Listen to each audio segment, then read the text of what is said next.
నమస్తే, welcome to Leo News. Pawan Kalyan కుమారుడు Mark Shankar మొన్న ఈ మధ్య ప్రమాదానికి గురైన విషయం మనకి తెలిసిందే. అందుకుగాను ఆయన భార్య అన్నా లెజ్నోవా తిరుమల వెళ్ళి తలనీలాలు సమర్పించి అన్నదానానికి కూడా విరాళాలు కూడా ఇచ్చిన నేపథ్యంలో ఆవిడపైన విపరీతమైన ట్రోల్స్ వస్తూ ఉన్నాయి. అయితే ఇదే ట్రోల్స్పై ఈరోజు తాజాగా విజయశాంతి స్పందించడం జరిగింది. మరి ఆవిడ పరదేశంలో పుట్టిన మన మతాలను సాంప్రదాయాలను ఆవిడ గౌరవిస్తున్నారు. సో ఇలాంటి ఆవిడని కూడా ట్రోల్ చేయడం బాధాకరం అని చెప్పి ఆవిడ మాట్లాడటం జరిగింది. సో చాలామంది కూడా అన్య మతస్థులు అక్కడ పనిచేయటం, కొంతమంది ప్రముఖులు కూడాను తిరుమల వెళ్తే డిక్లరేషన్ ఇవ్వాల్సి వస్తుంది అన్న ఉద్దేశంతో డిక్లరేషన్ కోసం తిరుమల కూడా వెళ్ళని పరిస్థితి కూడా మనం చూసిన నేపథ్యంలో మరి ఈరోజు అన్నా లెజ్నోవా చేసిన పని మీద ఈ ట్రోల్స్ చేయడాన్ని ఎలా చూడొచ్చు, ఇలాంటి విషయాలు తెలుసుకుందాం. మనతో పాటు ఉన్నారు senior journalist doctor Durga Vadlamani గారు. నమస్కారం అండి. నమస్తే అండి. అయితే మేడం, ఎలాంటి ఏ కులమైనా ఏ మతమైనా కూడా పెళ్ళైన తర్వాత భర్త ఏ ఆచార సాంప్రదాయాలను పాటిస్తారో భార్యలు కూడా ఆ విధంగా చేయడం మనం చూస్తూ ఉంటాం. ఇప్పటికీ చాలా ఉదాహరణలు కూడా అవి ఉన్నాయి. అలాగనే పవన్ కళ్యాణ్ భార్య గారు కూడా వేరే దేశంలో పుట్టిన మన మతాలను మన సాంప్రదాయాలను ఆవిడ గౌరవించి తిరుమల వెళ్ళి ఒక దేవుని నమ్ముకున్నందుకు రక్షించారు అన్న ఉద్దేశంతో ఆవిడ భక్తితో తలనీలాలు సమర్పించి అన్నదానానికి విరాళాలు ఇచ్చి చేస్తుంటే ఆవిడపైన కూడా విపరీతమైన ట్రోల్స్, అంటే రాజకీయాలకు ఏది అతీతం కాదు అన్నట్టు ఈ ట్రోల్స్ చేయడాన్ని ఎలా చూడొచ్చు? దీనిపైన విజయశాంతి గారు ఈరోజు ఆవిడకి అండగా నిలబడ్డట్టు సపోర్టివ్గా ఇంకొక ట్వీట్ కూడా చేయటం అయితే జరిగింది. సో ఇలాగనే అందరూ కూడా స్పందించాలి అంటారా? మీ ఉద్దేశం ఏంటి?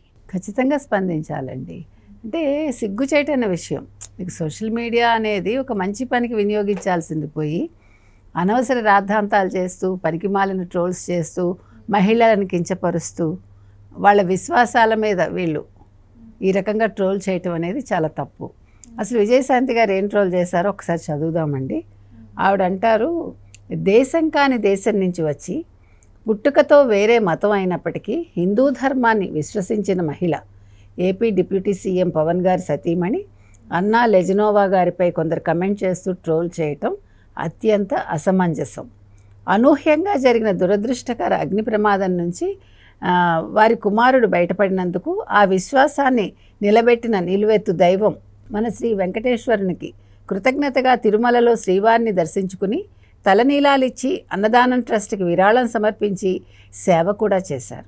సంప్రదాయాన్ని గౌరవించిన అన్నా లెజ్నోవా గారిని కూడా ట్రోల్ చేసేవారిని తప్పు అని చెప్పక తప్పడం లేదు. హరహర మహాదేవ్, జై తెలంగాణ, విజయశాంతి అని పేర్కొన్నారు.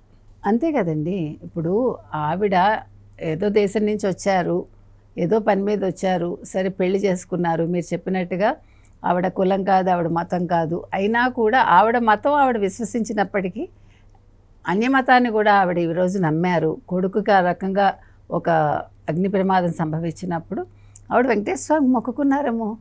అంటే భర్త ఇన్ఫ్లుయెన్స్ ఉండొచ్చు, లేదు ఆ దేవుడి గురించి విని ఈ సనాతన ధర్మం ఇవన్నీ నమ్మిక కలిగి ఆవిడకి ఆయనకి తలనీలాలు ఇస్తానని మొక్కుకున్నారేమో.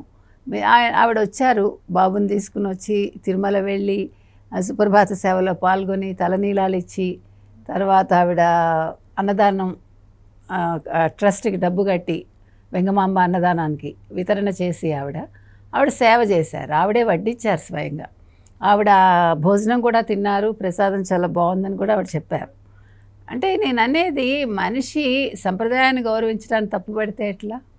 ఏ మతం అయితే ఏమైందండి. ఇప్పుడు మనం హిందూ మతాన్ని ఫాలో చేస్తున్నాము, మనం చర్చికి వెళ్ళమా, మనం దర్గాకి వెళ్ళమా, వెళ్తున్నాం కదా. అంటే సందర్భాన్ని బట్టి మనకి నచ్చితే మనం ఆ పని చేస్తాం.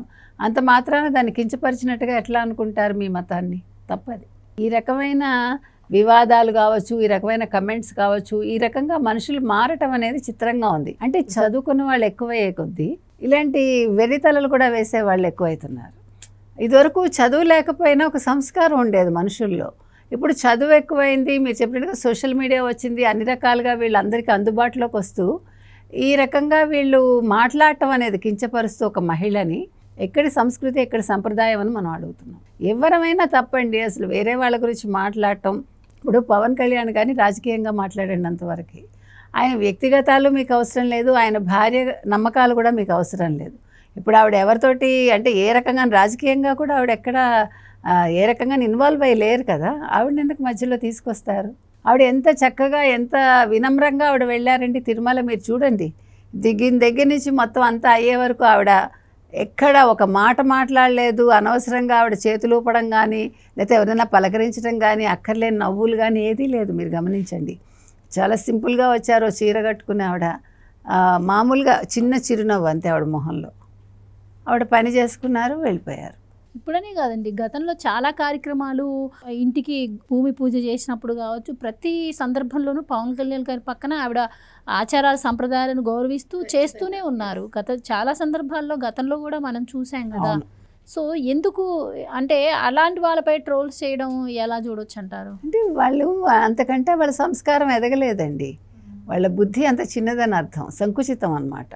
ఇప్పుడు మనం కొన్ని మంచి నేర్చుకోవాలండి. ఇప్పుడు ఆవిడ దగ్గర మీరు ఏం నేర్చుకోవాలి? అన్నా లెజ్నోవా గారి దగ్గర మీరు ఒక వ్యక్తిని ప్రేమించి పెళ్లి చేసుకున్నాక ఆ వ్యక్తికి సంబంధించినవి కొన్ని మీరు పాటించాలి అనేది ఆవిడ దగ్గర నేర్చుకోవాలి. ఇందాక మీరు అన్నారు ఏ కులమైనా ఏ మతమైనా చేసుకున్నా కానీ, చాలామంది మీరు గమనిస్తే కనుకైతే ముస్లిమ్స్ని చేసుకున్న మహిళలు కావచ్చు, పురుషులు కావచ్చు, వాళ్ళు కంప్లీట్గా ముస్లిం మతంలోకే మారాలి ఎక్కువ శాతం. వాళ్ళ పిల్లలకు మాత్రం ముస్లిం పేర్లు ఉంటాయి. మీరు గమనించండి, ఒకవేళ వీళ్ళు హిందూ సంప్రదాయం పాటిస్తున్న వాళ్ళు అయినా కూడా పిల్లల పేర్ల దాకా వచ్చేసరికి ముస్లిం పేర్లే ఉంటాయి. కానీ పవన్ కళ్యాణ్ గారి పిల్లల పేర్ల దాకా వచ్చేసరికి మీకు హిందూ క్రిస్టియన్ 2 సంప్రదాయాలు కనిపిస్తున్నాయి మీకు. అంటే తప్పులేదు, గౌరవం నేను అనేది ఇచ్చిపుచ్చుకోవటం అనేది. మీరు 2 మతాలు పాటించండి, 2 మతాలకి సరైన గౌరవం ఇవ్వండి. నాది ఎక్కువ నీ తక్కువ అని ఏమీ లేదు. దేవుడు అందరికీ సమానమే, ఎవరి దేవుడైనా ఒకటే. అది మీరు చూసే రూపాన్ని బట్టి ఉంటుంది, అంతే కదా. ఇప్పుడు మీరు అల్లా అనుకుంటే అల్లా కనిపిస్తాడు, జీసస్ అనుకుంటే జీసస్ కనిపిస్తాడు, కృష్ణుడు అనుకుంటే కృష్ణుడు కనిపిస్తాడు.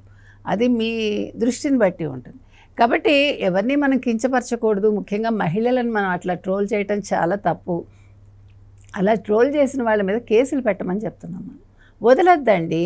ఒక కఠినమైన ఒక శిక్ష పడితే రెండో వాళ్ళకి భయం వస్తుంది. ఇలా వదిలేస్తే అది తప్పు కదా.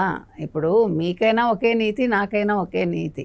మాటలు చెప్పటం వేరు, చేతల దాకా ఆచరించటం వేరు. కాబట్టి ఇవాళ అన్నా లెజ్నోవా గారి విషయంలో విజయశాంతి గారు చేసిన ఇవాళ అన్నా లెజ్నోవా గారి విషయంలో విజయశాంతి గారు చేసిన ట్వీట్ చాలా సమంజసంగా ఉంది. ఇలాగే చాలామంది ఆవిడకి చెప్తే బాగుంటుంది, ఆవిడని సపోర్ట్ చేస్తూ ట్వీట్స్ పెడితే బాగుంటుంది. అంటే బుద్ధి రావాలి. ఇప్పుడు మనం విజయశాంతి గారిని ఎందుకు ప్రత్యేకంగా చెప్పుకోవాలంటే ఆవిడ చాలా బోల్డ్ నేచర్డ్ మనిషి. ఆవిడ ఏమన్నా కూడా చాలా ఓపెన్గా మాట్లాడతారు. ఆవిడ పద్ధతి అది. అందులో మంచి మంచి సినిమాలు, రెబెల్ సినిమాలు కూడా ఆవిడ చేశారు. సినిమా ప్రపంచంలో ఒక స్త్రీగా తను గుర్తింపు తెచ్చుకున్నారు. అలాంటి క్యారెక్టర్స్ చేశారు. సో ఇవాళ అలాంటి ఆవిడ ట్వీట్ని మనం తప్పకుండా కన్సిడర్ చేయాలి. ఇలాంటి మరిన్ని ట్వీట్లు రావాలని మనం కోరుకోవాలి. Right madam, thank you so much అండి.